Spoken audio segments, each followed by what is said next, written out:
नमस्कार. कवी श्रीधर पंडित विरचित श्री हरिविजय हा ग्रंथ आपण वाचत आहोत. आज आपण 20व्या अध्यायाला सुरुवात करतो आहोत. श्री हरिविजय ग्रंथाचा उत्तरार्ध ह्या अध्यायापासून सुरू होतो. 19व्या अध्यायात आपण पाहिलं की श्रीकृष्णाने कंसाचा वध केला आणि उग्रसेनाला मथुरेच्या राज्यावर परत बसवलं. त्यानंतर बळीराम आणि श्रीकृष्ण यांचं मौंजी बंधन झालं. मौंजी बंधन झाल्यानंतर नंद गोकुळात परत गेला. सुदामा नावाचा ब्राह्मण आणि संकर्षण व श्रीकृष्ण हे तिघेजण विद्याभ्यास करण्यासाठी अवंती नावाच्या नगरीमध्ये सांदीपनी ऋषींच्या आश्रमात गेले. सांदीपनी हे शांत दांत म्हणजे इंद्रियांचे दमन केलेले आणि ज्ञानी ऋषी होते. त्यांना 4 वेद पाठ होते. ते सर्वज्ञ होते आणि त्यांना त्यांच्या ज्ञानाचा अभिमान नव्हता. परदारा आणि परधन यांच्याकडे त्यांचं अजिबात लक्ष नसे. ते परदोषाचा कधीही उच्चार करत नसत. ते दयाळू होते आणि त्यांची वृत्ती सदाचारी होती. शिष्यामध्ये ते ब्रह्मरूप पाहत असत आणि कोणीही मान अपमान केला तरी त्यांचं चित्त सम राहत होतं. त्यांचं आपल्या शिष्यावर गाढ प्रेम होतं. ते राजा आणि रंक दोघांकडेही सारख्याच दृष्टीने पाहत असत. अशा या सांदीपनी ऋषींच्या आश्रमात शेष नारायण गेले. सांदीपनी अनुष्ठान करत असताना त्यांना कळलं की रामकृष्ण आले आहेत. तेव्हा ते बाहेर आले. त्या दोघांना पाहून ते सद्गदित झाले. जन्मभर केलेल्या अनुष्ठानाचं फळ आपल्याला मिळालं आहे असं त्यांना वाटलं. श्रीकृष्णाने त्यांचे पाय धरले तेव्हा त्यांनी त्याला उचललं आणि आपल्या हृदयाशी धरलं. त्यांनी बळीरामालाही क्षेमालिंगन दिलं आणि सुदाम्यालाही प्रेमाने आलिंगन दिलं. मग सांदीपनींनी या तिघांना आसनावर बसून त्यांचं क्षेम विचारलं. श्रीकृष्णाने त्यांना सांगितलं की आम्ही तुम्हाला शरण आलो आहोत. त्यावर सांदीपनी श्रीकृष्णाला म्हणाले की कृष्णनाथा, तू जगद्गुरू आणि जगतपिता आहेस. तू मला शरण आला आहेस हे ऐकून आश्चर्य वाटतं. तुला जे अनन्य भावाने शरण येतात त्यांच्या संकटाचा तू निराश करतोस.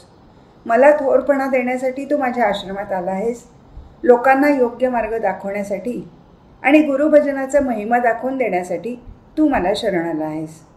सांदीपनी ऋषींचं वर्णन करताना उत्तम गुरु कसा असावा याचं वर्णन कवी श्रीधरांनी केलं आहे. त्याप्रमाणेच उत्तम शिष्य कसा असावा याचंही वर्णन कवींनी केलं आहे. ते सांगतात की परमात्मा आदिनारायण कृष्ण तोही गुरूंना शरण गेला आहे. जे गुरुवचन प्रमाण आहे असे मानतात. गुरुमधले दोषगुण पाहत नाहीत. गुरूंनी सांगितल्याप्रमाणे आचरण करतात. गुरुला ईश्वर मानतात. घडोघडी गुरुचरणच आठवतात. सर्व देवांपेक्षा गुरुस्वरूप श्रेष्ठ आहे असे मानणारे, गुरुमुखातून बाहेर पडणारा प्रत्येक शब्द श्रद्धेने ऐकणारे आणि गुरुवचनाकरता सत्य बोलणारे आणि आपले प्राण वेचायलाही तयार होणारे, गुरूंनी सांगितलेली प्रत्येक गोष्ट अंतःकरणात साठवून ठेवणारे, गुरु नामस्मरण करणारे आणि गुरुसेवा करताना लाज न बाळगणारे तेच चांगले शिष्य असतात. गुरु शिष्यांची उत्तम लक्षणं कोणती आहेत हे सांगून झाल्यानंतर कवी सांगतात की ही लक्षणं किंवा चिन्ह ज्यांच्या ठायी नसतील आणि तरी ते हे गुरुत्व भोगत असतील तर त्यांची संगत धरू नये. मीच सर्वात जाणत आहे असं म्हणणाऱ्याच्या सान्निध्यात राहू नये. शिष्यांकडून जबरदस्तीने पूजा करून घेणाऱ्यांच्या संगतीत कधीही राहू नये. आम्ही ज्ञानी असल्यामुळे आम्ही कर्मातीत झालो आहोत असं सांगणाऱ्या गुरूंपासून लांबच राहावं. इतर संतांची निंदा करणाऱ्या आणि अहंकारी असलेल्या गुरुपासून लांब राहावं. ज्ञानहीन गुरुचा त्याग करावा. शिष्य जर अधर्माने वागत असेल, त्याला गुरुपदेश म्हणजे विष वाटत असेल आणि गुरुपेक्षा श्रेष्ठ आहोत असं वाटत असेल, अशा शिष्याचा गुरुने त्याग करावा. गुरुसमोर मर्यादेने वागणारा आणि गुरुपरोक्ष त्याची निंदा करणाऱ्या शिष्याचा गुरुने त्याग करावा. ज्याच्या श्वासामधून वेदांचा जन्म झाला त्याला गुरु काय बोध करणार. पण लोकांसमोर आदर्श ठेवण्यासाठी श्रीकृष्णाने गुरुसेवा केली. तो त्यांच्याजवळ 64 दिवस राहिला. त्यांनी 64 कला आणि 14 विद्या यांचा अभ्यास केला. सांदीपनींनी श्रीकृष्णाला आत्मज्ञानाचा उपदेश दिला. जगजीवन हे पूर्णपात्र आहे आणि त्या त्रिभुवनाचे साठवण केले आहे अशा श्रीकृष्णाला सांदीपनी उपदेश करतात. रामकृष्ण आणि सुदामा या तिघांना समोर बसून सांदीपनी सांगतात की श्रीकृष्णा, तू सर्वद्रष्टा आहेस, तू अद्वैत आहेस, तू अव्यय आहेस, तू अचल आहेस, तू या जगाचा विस्तार आहेस. यावर श्रीकृष्ण गुरूंना विचारतो की स्वरूपी स्फुरण होण्याचं कारण काय? निर्विकार आणि निर्गुण ब्रह्माच्या ठिकाणी त्रिगुण कसे आले? श्रीकृष्णाचे हे प्रश्न ऐकून सांदीपनी प्रसन्न झाले. ते म्हणाले, हरी, तुझं ज्ञान मी तुलाच सांगतो आहे. तू स्वसुखात असताना अहम ब्रह्मास्मी असा ध्वनी उमटला. जशा सागरात लहरी उठतात तसा चैतन्याकाशात ध्वनी उठला. परमपुरुषापासून जो ध्वनी उमटला तिला प्रकृती म्हणतात. दीप आणि ज्योती, सोने आणि कांती, रत्न आणि तेज हे ज्याप्रमाणे अभेद्य आहेत त्याप्रमाणे प्रकृती आणि परमपुरुष अभेद्य आहेत. गुळ आणि गोडी, वाद्य आणि नाद, ओंकार आणि नाद ज्याप्रमाणे एकरूप आहेत त्याप्रमाणे प्रकृती पुरुष एकरूप आहेत. अशी ही प्रकृती इच्छाशक्तीने आणि पुरुष सत्तेने गरोदर राहिली. सृष्टी निर्माण करावी असं तिला वाटलं. ब्रह्मा, विष्णू, महेश या 3 देवांपासून त्रिविध अहंकार निर्माण झाले. सत्वगुणातून ज्ञानशक्ती निर्माण झाली, रजोगुणातून क्रियाशक्ती निर्माण झाली आणि तमोगुणातून द्रव्यशक्ती निर्माण झाली. तमोगुणापासून शब्द, स्पर्श, रूप, रस आणि गंध हे 5 विषय निर्माण झाले. यांनाच पंचतन्मात्रा असं म्हणतात. रजोगुणापासून 3 पंचकं निर्माण झाली. पहिलं ज्ञानेंद्रिय पंचक, दुसरं कर्मेंद्रिय पंचक आणि तिसरं प्राणपंचक. सत्वगुणापासून अंतःकरण पंचक निर्माण झालं आणि त्यात सगळं ज्ञान साठवलं गेलं. ही 5 पंचकं एकमेकात मिसळलेली आहेत. परमपुरुषाने याचे 2 भाग केले. उत्तम भागाला हिरण्यगर्भ म्हणतात आणि असार भागाला ढिसाळ म्हणतात. पंचभूतात्मक पिंड ब्रह्मांडाची रचना केली. अहमध्वनीच्या नादातून अनेक जीव तयार झाले. प्रपंच वृक्षावर जीव आणि शिव हे 2 पक्षी आले. शिव हा पूर्ण ज्ञानी असतो आणि जीव हा अज्ञानी असतो. अज्ञानामुळे तो आपलं निजधाम विसरतो आणि 84 लक्ष योनीमधून फिरत अनेक दुःखे भोगतो. त्या जीवांचा उद्धार करण्यासाठी परमेश्वरा तू श्रीकृष्ण झालास आणि तुझ्या कृपाळू नजरेने तू जीवांचा उद्धार करतो आहेस. तू सर्वश्रेष्ठ आहेस. दृश्य देह, वासना देह, पुनर्जन्म घेणारा कारण देह, शिष्यतत्व, ब्रह्माचा पसारा आणि ब्रह्मांड तत्व या साऱ्यांचा तू चालक आहेस. महत्त्व मायेपेक्षा तुझं स्वरूप निराळं आहे. जागृती, स्वप्न, सुषुप्ती, तुर्या, सृष्टी, स्थिती, प्रलय ह्यापेक्षा तू वेगळा आहेस. ब्रह्मा, विष्णू आणि रुद्र ह्यापेक्षा तू निराळा आहेस. अकार, उकार आणि मकार ह्यापासून ओंकार निर्माण होतो. तुझं स्वरूप निर्विकार आहे. 4ही वाचांपलीकडचा आणि विनाशी देह व अविनाशी आत्मा ह्या पलीकडचा तू आहेस. 4ही वेदांपेक्षा तू वेगळा असा ब्रह्मानंद आहेस. श्रीकृष्ण कसा वेगळा आहे याचं वर्णन करताना बालकृष्ण रूपात त्याने केलेल्या लीलांमुळे जी नावं त्याला प्राप्त झाली त्या नावाचा सुरेख उपयोग कवी श्रीधरांनी केला आहे. ते पुढे म्हणतात की श्रीकृष्णा तू शाश्वत पूर्ण ब्रह्म आहेस. त्याग यापेक्षा मुरलीधरा, मनमोहना तू निर्विकार आहेस. साकार, साभास, आभास आणि निराभास यापेक्षा तू तृणावर्त प्राणहरणा, परात्पर हंस आहेस. यादवेंद्रा तू निद्रे विरहित आहेस. तू षडविकार रहित जन्म मरण मोचक आहेस. सृष्टीचं चक्र कसं चालतं आणि ते कोणाच्या अधीन असतं याचं वर्णनही सांदीपनी ऋषींच्या मुखातून कवी श्रीधरांनी केलं आहे. ते वर्णन ऐकताना श्रीकृष्ण समाधिस्थ झाला. सांदीपनीही ब्रह्मानंद सागरी लीन झाले. गुरु शिष्यत्व बाजूला राहिलं आणि दोघांची अक्षय समाधी लागली. शेवटी सांदीपनी सावध झाले आणि त्यांनी श्रीकृष्णालाही समाधीतून जागं केलं. श्रीकृष्णाने समाधीतून उठल्यावर ऋषींना साष्टांग नमन केलं. सांदीपनींनी त्याला आपल्या हृदयाजवळ धरलं. सगळ्या विद्यांमध्ये श्रेष्ठ अशी अध्यात्मविद्या जे जाणत नाहीत ते नाना योनी भोगत राहतात. नाना तीर्थ केली, शरीराला भस्म लावलं, अनेक तपे केली तरी आत्मप्राप्ती झाली नाही तर त्याचा काय उपयोग? सांदीपनींनी ती संपूर्ण ब्रह्मविद्या श्रीकृष्णाला दिली. आपल्या घरी शेषनारायण विद्या शिकण्यासाठी आले आहेत.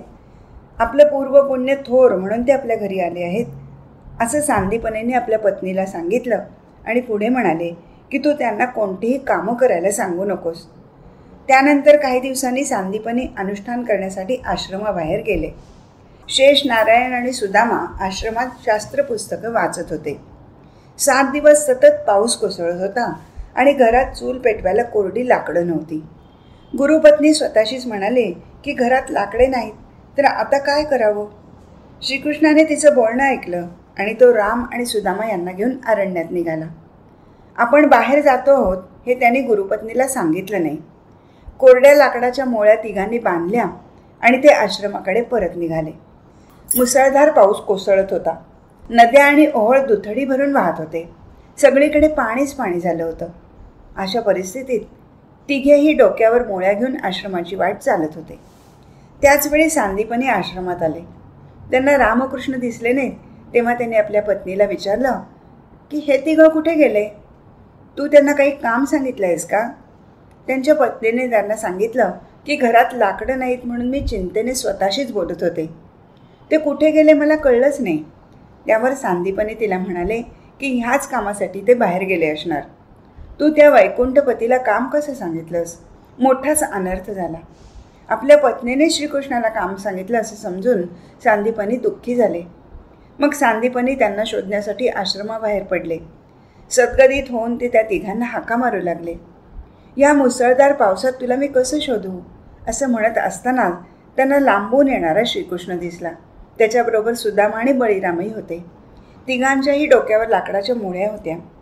वासराला पाहून गाय जशी धावत जाते तसे सांदीपनी धावले आणि श्रीकृष्णाला मिठी मारून रडू लागले.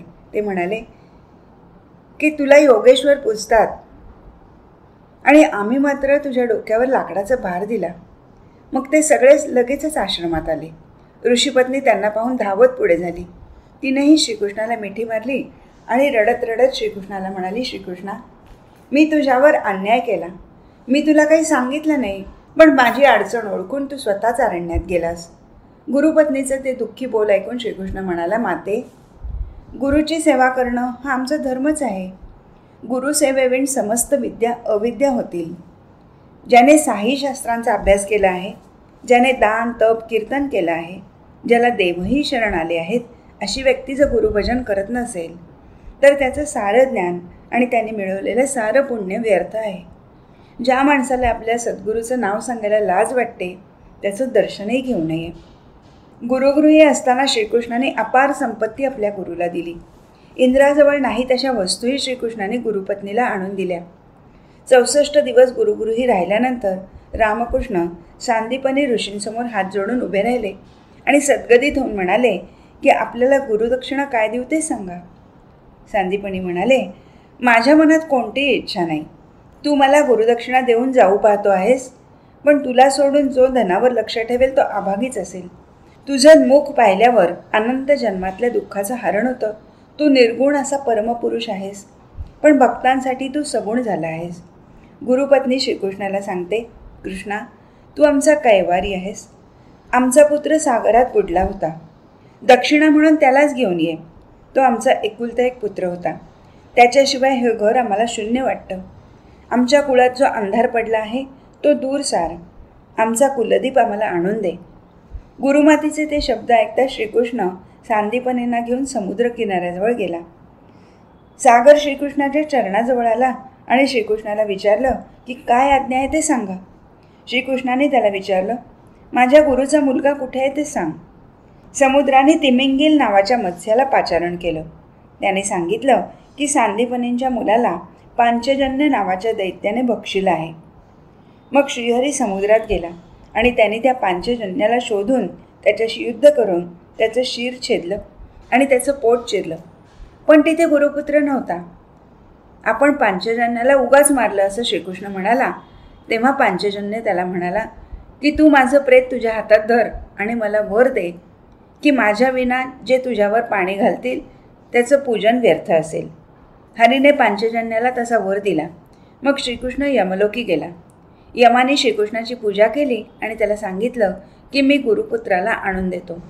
यमाने गुरुपुत्राचा लिंगदेह शोधून आणला आणि मग श्रीकृष्णाने त्याच्यासाठी दिव्य देह निर्माण केला. गुरुपुत्राला घेऊन श्रीकृष्ण गुरूंच्या आश्रमात परत आला. आपल्या पुत्राला पाहून सांदीपनींना संतोष झाला. गुरुमातेने लिंबलोण केलं आणि ती श्रीकृष्णाला म्हणाली की तुझ्यावरून मीच ओवाळून जाईन अशी अद्भुत करणी तू केली आहेस. राम श्रीकृष्णाने मग गुरूंची आज्ञा घेतली आणि ते मथुरेला परत आले. आता उद्धव गोकुळात जाईल आणि गोपिकांना बोध करेल. हा 20वा अध्याय म्हणजे संतांच्या प्राणांना विसावा देणारा अध्याय आहे. हरिविजय ग्रंथ म्हणजे रत्नांची खाण आहे. त्यातला हा 20वा अध्याय हे दिव्य रत्न आहे.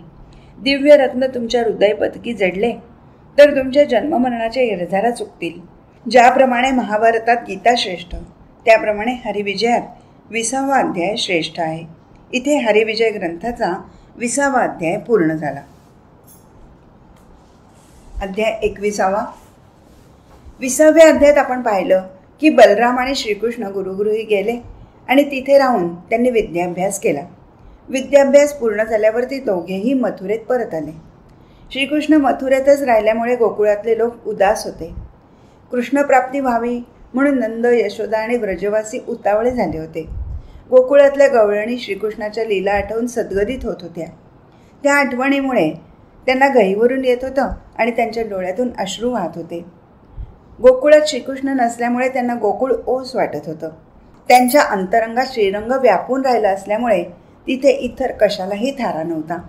विलास, भोग हे रोग वाटत होते. चंदन त्यांना अग्नीप्रमाणे वाटत होतं आणि सुमनांच्या माळा त्यांना सापाप्रमाणे वाटत होत्या. गोपी जेवायला बसल्या की त्यांना प्रत्येक घास घेताना श्रीकृष्णाची आठवण होत होती. थोडक्यात गोकुळातले लोक निराभिमानी राहून आपलं मन हरिचरणी ठेवून सत्कर्माचरण करत होते. गोकुळातल्या लोकांच्या हृदयात श्रीकृष्ण होता, पण त्याचं अस्तित्व त्यांना जाणवतच नव्हतं. आपल्याजवळ कृष्ण नाही याचंच त्यांना दुःख होत होतं. लाकडामध्ये ज्याप्रमाणे अग्नी असतो त्याप्रमाणे त्यांच्या हृदयात श्रीकृष्ण होता, पण त्यांच्या ते लक्षातच येत नव्हतं. गोपी जेव्हा मथुरेला गोरस विकायला जात तेव्हाही त्यांच्या ध्यानीमनी श्रीकृष्णच असे. गोरस विकतानाही त्यांच्या तोंडावर श्रीकृष्णाचंच नाव येई.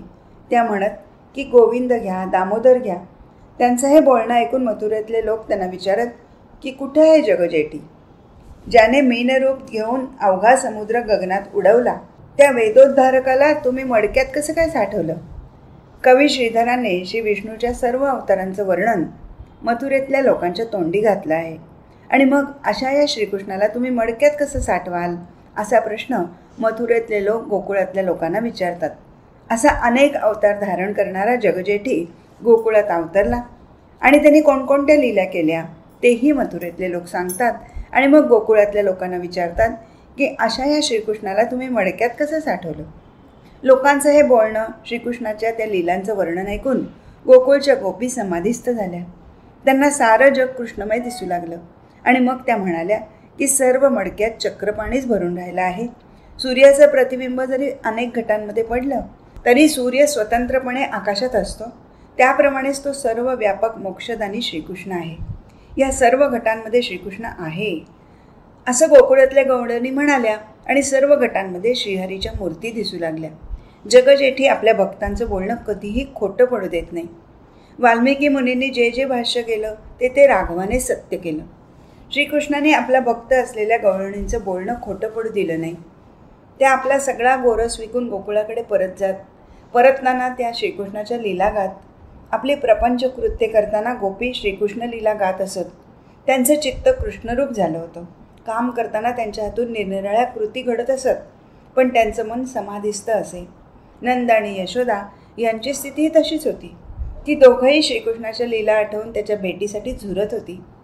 यशोदा मंथन करता करता बाळकृष्ण लीला आठवे आणि म्हणे, आम्हाला टाकून तू का गेलास? हरिगुण आठवताना तिच्या डोळ्यातून अश्रू वाहू लागत. गोकुळातले लोक आपल्यासाठी किती व्याकुळ झाले आहेत याचा वृत्तांत श्रीकृष्णाला कळला.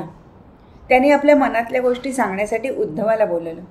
उद्धव चतुर होता, प्रेमळ होता, ज्ञानी होता आणि श्रीकृष्णाचा आवडता होता. श्री हरीने उद्धवाला सांगितलं की तू गोकुळात जा आणि तिथल्या लोकांशी बोल आणि त्यांना अगम्य असं निर्वाण ज्ञान दे. माझे माता पिता कंठाशी प्राण आणून माझी वाट पाहत आहेत. माझ्या प्रिय अशा गोपिका माझी वाट पाहत असतील. माझे गोकुळातले सवंगडीही माझ्या वाटेकडे डोळे लावून बसले असतील. त्या सगळ्यांना मी सोडून आलो आहे. ते सगळे खूप दुःखी आहेत. मी जेव्हा अक्रूराबरोबर गोकुळातून निघालो होतो तेव्हा सगळ्याजणी अक्रूराला म्हणाल्या होत्या की तू आमचे प्राण घेऊन चालला आहेस. आपल्या प्रियजनांच्या आठवणीने श्रीकृष्णाचे डोळे पाणावले. तो सद्गदित झाला. उद्धवाला मिठी मारून तो रडू लागला. मग तो उद्धवाला म्हणाला की तू आता लगेचच निघ, गोकुळात जा. दृढभक्ती कशी असते ते पहा. त्या माझ्या भक्तांना मी स्वप्नात सुद्धा विसरत नाही. त्यांचं रक्षण करण्यासाठी मी नेहमी त्यांच्याबरोबर असतो. मी आजपर्यंत जे अवतार घेतले ते माझ्या भक्तांसाठीच घेतले. उद्धवा, गोकुळातले माझे हे भक्त सगुण भक्तीत अडकले आहेत. त्यामुळे त्यांना माझा वियोग सहन होत नाही. त्यांना पूर्ण ज्ञान दे, त्यांना ब्रह्मज्ञान दे आणि त्यांचा उद्धार कर. असं म्हणून श्रीकृष्णाने आपला हात उद्धवाच्या मस्तकावर ठेवला. उद्धवाने बृहस्पतींकडे विद्याभ्यास केला होता आणि त्या कृष्णाच्या कृपेमुळे उद्धव परिपूर्ण झाला. उद्धवाने श्रीकृष्णाच्या चरणावर आपलं मस्तक ठेवून त्याचे आशीर्वाद घेतले आणि तो तत्काळ गोकुळात जाण्यासाठी निघाला. दिव्य रथात बसून तो गोकुळच्या रस्त्यावरून निघाला. तेजस्वी असा कौस्तुभ जेव्हा विष्णूच्या छातीवर विराजमान होतो तेव्हा त्याचं तेज आणखीनच वाढतं. श्रीकृष्णाचा लाडका उद्धव गोपिकांना बोध करण्यासाठी चालला. उद्धवाचा रथ वायुवेगाने निघाला आणि गोकुळाजवळ आला. उद्धवाचा रथ गोकुळाजवळ आला तेव्हा गायी गोकुळाकडे परतत होत्या. गोरजामुळे रथ झाकला गेला. उद्धवाने रथ थांबवला. कृष्णाने उद्धवाला जे सांगितलं होतं तसं घडत होतं. गायींचे भार पुढे चालले होते आणि त्यांच्या मागून गोपाळ हरिलीला गात चालले होते. एकाने कृष्णाचा वेश धारण केला होता आणि तो हातात मुरली धरून उभा होता. टाळ मृदुंगाच्या तालावर ते मधुर स्वरात हरिलीला गात होते. ज्याने कृष्णवेश धारण केला होता तो कृष्णच भासत होता. त्याच्या सावळ्या मुखावर गोरजरज बसल्यामुळे ते पांढरे दिसत होते. ते दृश्य पाहिल्यावर उद्धवाच्या अंगात अष्टभाव दाटले. त्याला वाटलं, ह्या लोकांनी अद्भुत पुण्य केलं आहे म्हणूनच यांना श्रीकृष्णाचा सहवास लाभला. या वृंदावनातल्या तृणापासून पाषाणापर्यंतच्या सगळ्यांना कृष्णचरण लागले असतील आणि त्यांच्या जन्माचं सार्थक झालं असेल. उद्धवाचा रथ गोकुळात पोचला आणि तो राजमार्गाने जाऊ लागला तेव्हा त्याच्या लक्षात आलं की घरोघरी कृष्ण लीलेचं गायन चाललं आहे. श्रीकृष्ण लीला ऐकू येताच गायींना पान्हा फुटत होता. मुरलीचे स्वर ऐकल्याशिवाय गायी धार काढू देत नव्हत्या. उद्धव हे सारं पाहत चालला होता. उद्धवाचा रथ नंदाच्या घरासमोर कधी आला हे त्याला कळलंच नाही. नंदाने उद्धवाला पाहिलं आणि तो आनंदाने पुढे धावत आला. उद्धव रथातून खाली उतरला आणि त्यांनी नंदाला क्षेमालिंगन दिलं. नंदाने उद्धवाचा हात धरला आणि त्याला घरात नेलं. त्याला उत्तम आसनावर बसवलं, त्याची पूजा केली. मग नंदाने श्रीकृष्णाचं वर्तमान विचारलं. ते विचारताना नंदाचे डोळे भरून आले. त्याला श्रीकृष्णाचे सर्व पराक्रम लीला यांची आठवण झाली. त्याचं वर्णन तो उद्धवाला सांगू लागला. यशोदा उद्धवाला म्हणाली की कृष्णाशिवाय हे घर शून्य आहे. तिने उद्धवाला श्रीकृष्णाचा पाळणा दाखवला, त्याचा मंचक दाखवला, झोपाळा दाखवला. श्रीकृष्णाने लिहिलेली मोरपिसं, वनमालाचे भार दाखवले. श्रीकृष्णाची घोंगडी, पावा, काठी हेही दाखवलं. कृष्णाची बाललेणीही दाखवली. मग ती करुण स्वरात म्हणाली की श्रीकृष्णा, तू कधी येशील? तुझ्याशिवाय आम्हाला करमत नाही. मी तुला उखळीला बांधलं म्हणून तू माझ्यावर रुसलास का? तू सर्वेश आहेस हे माहीत नसल्यामुळे मी तुला गुरं राखायला पाठवलं म्हणून तू माझ्यावर रागवलास का? नंद यशोदेच्या तोंडून श्रीकृष्णाबद्दलचा प्रेमभाव ऐकल्यावर उद्धवही भावनाविवश झाला. उद्धव त्यांना म्हणाला की तुम्ही खरंच धन्य आहात. तुमच्या घरी कृष्ण खेळला, त्यानं इथं लीला केल्या. बोलता बोलता रात्र उलटली. सकाळ झाली. उद्धव प्रातस्नान करण्यासाठी यमुनेवर गेला. त्याने पाहिलं की घरोघरी हरिस्मरण चाललं आहे. आपली नित्यकर्म करताना सगळेजण हरीच्या लीला गात होते. हे सारं पाहत ऐकत उद्धव यमुनेच्या तीरावर गेला. यमुनेचा तीर पाहिल्यावर उद्धवाच्या मनात आलं, या ठिकाणचे पाषाण आणि वृक्ष यांचा कृष्ण दृष्टीमुळे उद्धार झाला आहे. सूर्य उगवला आणि गोपिका आपली घरातली कामे आटपून पाणी आणण्यासाठी यमुनेच्या तीरावर आल्या. नंदाच्या घरावरून जाताना त्यांना दिव्य रथ दिसला. त्यांच्या मनात आलं की कोण बरं आला असेल. निर्दय आक्रूरानं आपल्या श्रीकृष्णाला अशाच दिव्य रथातून नेलं होतं. इतक्यात त्यांना उद्धवाची दिव्य मूर्ती समोर दिसली. त्यांनी यमुनेमध्ये स्नान केलं. शुद्ध द्वादश टिळे रेखले, पितांबर परिधान केलं. तो श्रीकृष्णासारखाच दिसत होता. त्याचे अलंकारही श्रीकृष्णासारखेच होते. गोपिका त्याला निरखून पाहत होत्या. त्यांच्या लक्षात आलं की हा उद्धव आहे. मग त्या सगळ्यांनी उद्धवाला गराडा घातला आणि त्याला म्हणाल्या की श्रीकृष्ण गोकुळ सोडून मथुरेला गेला आणि तिथंच राहिला. माता पित्यांचा वृत्तांत घेण्यासाठी त्यानं तुला पाठवलं. इतक्यात तिथे एक भ्रमर आला आणि तो उद्धवाभोवती रुंजी घालू लागला. तेव्हा गोपी उपरोधाने म्हणाल्या की तो कृष्णाकडून आला आहेस. तूही कृष्णवर्णाचा आहेस. तू कृष्णाचा हेर आहेस. तू इथं का रुंजी घालतो आहेस? शांतपणे कमळावर न बसता तू सगळीकडे का हिंडतो आहेस? तू ज्याच्याकडून आला आहेस त्याचंही मन एके ठिकाणी रमत नाही. तू त्याच्याकडेच परत जा आणि त्याला सांग की आता तू मथुरेच्या नारी भोग. आमच्यापेक्षा तुला ती कुब्जाच जास्त सुंदर वाटते. त्या कुब्जेनं म्हणे श्रीकृष्णाला चंदन लावलं. त्यात तिनं काय घातलं तर कुणास ठाऊक. तिनं प्रेमाचा फास टाकून हरीला त्यात गोवलं आहे. तिचा भाव पाहून श्रीकृष्णाला तिच्याबद्दल प्रेम वाटलं. तिनं म्हणे तप केलं होतं म्हणून भगवंत तिला वश झाला. आम्ही मात्र दुर्दैवी ठरलो असं म्हणून गोपी रडू लागल्या. त्यांच्या डोळ्यातून अश्रू वाहू लागले. मग त्या भ्रमराला म्हणाल्या की जा त्या गवळ्याला जाऊन सांग की तुझ्या वियोगामुळे सगळ्या गोपिका मरण पावल्या. त्यांची प्रेत तरी येऊन पहा. त्याला सांग की सगळ्या गोपिका जळल्या, त्यांची राग झाली आहे. त्या जागेवर येऊन क्षणभर उभा राहा आणि तुझा पावा वाजव. गोपिकांची ती भक्ती पाहून उद्धव सद्गदित झाला. त्याचेही डोळे पाणावले. त्याला वाटलं की या गोकुळातल्या नारी खरोखर धन्य आहेत. त्यांच्या भक्तीमुळेच कमलाकर त्यांना वश झाला आहे. तो भ्रमर निघून गेल्यानंतर गोपबाला उद्धवाला म्हणाल्या की श्रीरंगाला आमचा कंटाळा आला म्हणून तो आम्हाला टाकून मथुरेला गेला. आम्ही वज्रासारख्या कठोर आहोत म्हणूनच आम्ही अजूनही जिवंत आहोत. कृष्ण वियोगामुळे आम्हाला मरण आलं नाही. वियोगाचं दुःख भोगत आम्ही जिवंत आहोत.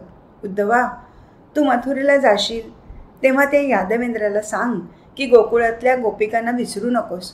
आम्ही जोपर्यंत जिवंत आहोत तोपर्यंत तू तरी आमची आणि श्रीरंगाची भेट घालून दे. का तुझ्यासमोरच आम्ही आमचं मस्तक फोडून त्राण देऊ?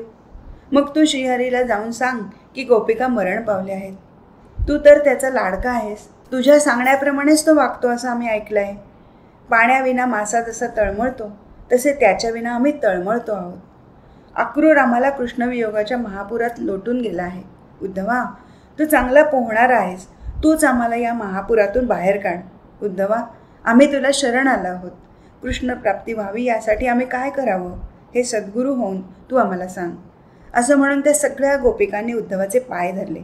गोपिकांचं दुःख पाहून उद्धवाच्या डोळ्यातून अश्रुधारा वाहू लागल्या. उद्धव विचार करू लागला की यांना मी ब्रह्मज्ञान कसं सांगू. यांच्या मनात श्रीकृष्णाची सगुण मूर्ती ठसली आहे. त्यांच्या मनातल्या त्या सगुण भक्तीचा मी कसा उच्छेद करू. तसं केलं तर या गोपिका प्राण देतील. उद्धवाने आपले डोळे मिटून घेतले आणि तो श्रीकृष्णाचे चरण आठवू लागला आणि श्रीकृष्णाला म्हणाला की ह्या गोपिकांना दिव्य ज्ञानाचा उपदेश तूच कर रे श्रीरंगा. मग उद्धवाने अष्टभाव सावरले आणि तो गोपिकांना म्हणाला की मी काय सांगतो ते तुम्ही सावध होऊन ऐका. कृष्ण आम्हाला दाखव असं तुमच्यापैकी कोण म्हणतं आहे? तुम्ही मला सांगा, इंद्रियांचा चालक कोण आहे? बुद्धीचा प्रेरक कोण आहे? तुमच्या मनात विचार कसे निर्माण होतात? तुमच्या डोळ्यांना हे जग कोणामुळे दिसतं? तुम्ही ये जा करता, ऐकता ते कोणामुळे? ह्याचा शोध घ्या. 25 तत्वांचा जाणता आणि स्थावर जंगमाचं निर्माण करूनही जो वेगळा आहे तो कोण ते मला सांगा. तुम्ही जरी स्त्री असलात तरी तुमच्या अंतरात कोण नांदत आहे याचा शोध घ्या. एकाच माळेत नाना प्रकारचे मणी ओवलेले असतात पण त्यांना एकत्र ठेवणारं सूत्र म्हणजेच चक्रपाणी आहे. उद्धवाचं ते बोलणं ऐकून गोपिका हसतात आणि उद्धवाला म्हणतात की हे कोरडे ज्ञान देण्यासाठी श्रीरंगाने तुला पाठवलं आहे का? अरे, प्रत्यक्ष श्यामसुंदर सोडून आम्ही त्याला निर्गुणात पाहू असं तू आम्हाला सांगतो आहेस. हातचं सोडून आम्ही पळत्याच्या पाठी का लागावं? त्यावर उद्धव म्हणाला की मी काय सांगतो ते तुम्ही नीट ऐका. एका सुवर्णापासून अनेक प्रकारचे अलंकार घडतात. तसाच हा तुमचा यदुवीर आहे. तो चराचरात भरून उरला आहे. तोच तुमच्या हृदयात आहे. सर्व व्यापक असूनही तो विदेही आहे. तुमच्या डोळ्यांना जे दिसतात ते मायेचे विकार असतात. ते सगळे निराकारच असतात. उद्धवाचं बोलणं ऐकून गोपिका त्याला सांगतात की असं असेल तर रासमंडळामध्ये हातात मुरली घेऊन नाचणारा हरी आम्हाला दाखव. उद्धव त्यांना समजून सांगण्याचा प्रयत्न करतो. तो त्यांना सांगतो की ऐका, प्रत्येक गटामध्ये असणारं आकाश जरी निराळं असलं तरी ते एकच असतं. त्याप्रमाणे तुमच्या प्रत्येकीत असणारा जगन्नायकही एकच आहे. सर्व अक्षरात असा एक ओंकार, तसा तो सर्वव्यापी सर्वेश्वर आहे. तुम्हाला भ्रम झाला आहे आणि जे तुमच्याजवळ आहे ते तुम्ही इतरत्र शोधता आहात. गोपिका उद्धवाला सांगतात की असं असेल तर पितांबर नेसून, गळ्यात वनमाळा घालून, सावळ्या वर्णाचा, गवळ्यांबरोबर वनात जाणारा, यमुनेच्या वाळवंटात लोळणारा श्रीहरी आम्हाला दाखव. उद्धव त्यांना सांगतो की जे तुमच्याजवळच आहे ते मी कसं दाखवू? आरशाचा महाल केला तर एकाचीच अनेक प्रतिबिंब दिसतात. तसंच आत्मस्वरूप एक असतं आणि चराचर तसंच भासतं. गोपिका काही आपलं म्हणणं सोडत नाहीत. त्या उद्धवाला सांगतात की आम्ही ज्या श्रीकृष्णाला पाहिलं तो श्रीकृष्ण तू आम्हाला दाखव. उद्धव त्यांना सांगतो की तुम्ही असा विचार करा की यादवेंद्र शरीर विरहित आहे, त्याला हातपाय नाहीत, मग तो मुरली कशी वाजवेल? परमेश्वरानं आपली लीला दाखवण्यासाठी सगुण वेश धारण केला. तो सगळ्या रंगाच्या पलीकडचा आहे. त्याच्या सत्तेनं हे जग जरी चालत असलं तरी तो त्याचं मन या जगात घालत नाही.